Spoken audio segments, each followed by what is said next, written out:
After birthing your first baby, you will agree with me that parenting is beyond those beautiful pictures we see on social media, on Instagram and on TikTok that we do on to. Then you, if you have birthed your first baby, you know that parenting demands dedication and also your time. So if you are trying to transit from baby number one to baby number two and you are feeling overwhelmed, don't worry, this video is for you. In this video, I'll be sharing my personal story on how I transited from baby number one to baby number two, and also some practical tips that helped me that can help you. So don't go anywhere. And prepare your child. Your first baby needs to be prepared. Like, you need to let your child know that, okay, there's another baby coming in, especially when the baby is like 2 years or is a year hand. Always show your baby your stomach and tell that you're expecting your baby sister or your baby brother. And also you can even involve them in set up your room for the baby room. You can involve them, and also in picking the baby's clothes, you can involve them. That way they will be involved, they'll feel included, they'll be excited rather than feeling jealous when the baby comes. You see me looking down, that's because I just said that the key points, so I'll not forget anything. Number two is manage your emotions. There are going to be emotions, trust me. There are times where you feel like, I've not even figured out how to take care of this one child I have. How am I going to take care of two? So there are times where, let me even tell you my story. I cried. In fact, the time I found out about my second baby, I cried. Why? Because my first baby was literally just 3 months, and I was finding out that I got pregnant for a second baby. So the emotions were high for me in particular. The emotions,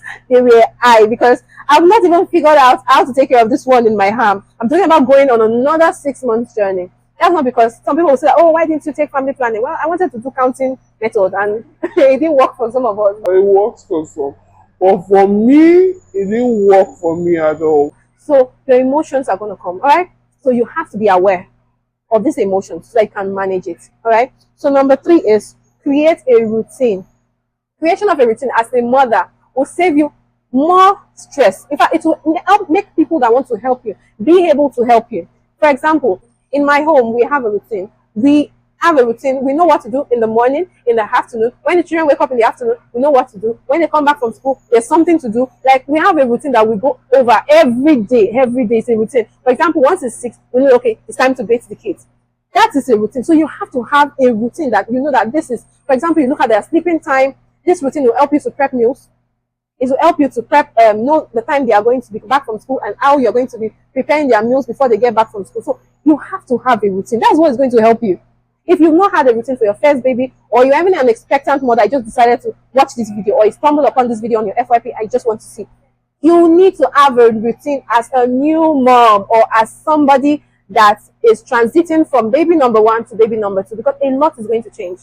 So you have to take your time. It's within you. You have to take your time, relax, and plan. Then you know that this is the routine that works for me. Then you keep replicating. Number four is asking for help. Ask for help. If you know you can't do this thing, you can rely on your partner. If you know you can't do it alone, in fact, you can't even do it alone. Let's be sincere. You can't do it alone. Rely on your partner. Rely on your parents. Rely on friends. Rely on paid help. You cannot do this thing alone. I remember when I was pregnant for my baby boy, when I was pregnant for my baby girl, my first son had to start crèche because I couldn't take care of him alone. So he had to go to crèche. Then when he comes back, my sister was always home to help me take care of him. So you need help. You need help. Accept help. You cannot do it alone. Some people be like, they can't do it the way I want it. And nobody does things according to my taste. My sister, ignore. There are some things you look at, ignore it. Ignore. Then, or you teach the person how to do it to your taste. And trust me, they will not do it to your taste. Sometimes when you have the strength, you do it yourself. The times when you don't have it, you'll do as if you did not see the mistake they made. Just move on. You don't want to stress yourself and your unborn child. Number 5 is self-care is key. You see this one? I cannot overemphasize this one. Self-care, you have to, in fact, put self-care in your budget. Because the times where you are feeling overwhelmed, the times where you are feeling like you cannot do it, the times where you are tired, self-care is like, what will I say self-care is? Self-care is like the engine that will revive you.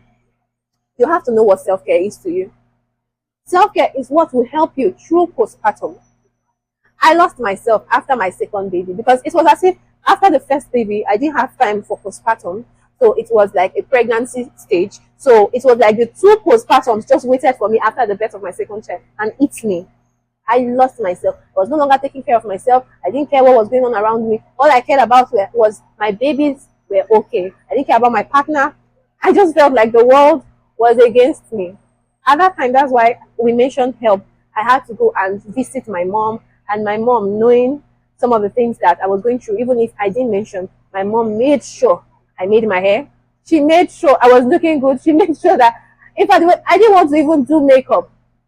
I didn't want anything that would make me look good. I didn't want to, but I felt like if I look good again, like I'll get pregnant again. So I don't want to look good. I don't want to be attractive, even to my partner. It was that bad. But I know that's not your case. That's why you are here, right?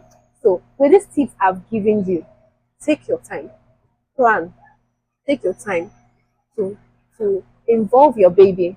Take your time to manage your emotions. If there's a part that you feel like you can't do it alone, communicate with your partner. You are in this together. Communicate with your health assistants. Communicate with your doctors. They are there to help you. Okay? Create a routine. Do not force yourself. Do something that is relating to you. You don't have to go and copy someone else's lifestyle for help. Ask for help. All right? And lastly, we mentioned self-care is key. Take care of yourself. Whatever self-care means to you, do it. Some people just want their own self-care is their skin. Some people, their self-care is taking themselves out, going out on a you-time date or on a solo date, going to watch the movies by themselves. Just choose what you like and just put it as self-care at least once in a week. Do something you love. You are only pregnant, and pregnancy is a beautiful thing. With that, we have come to the end of this video. I hope you found this helpful, and I hope I've inspired you with my own personal story. So, with all this we have said, I want you to drop in the comment the one that resonated with you, or also something that you are scared of as you are transiting, so we can all learn together. Till our next video, if you have not subscribed to my channel till now, please and please subscribe to my channel, like, and also drop a comment. Love you, love and light.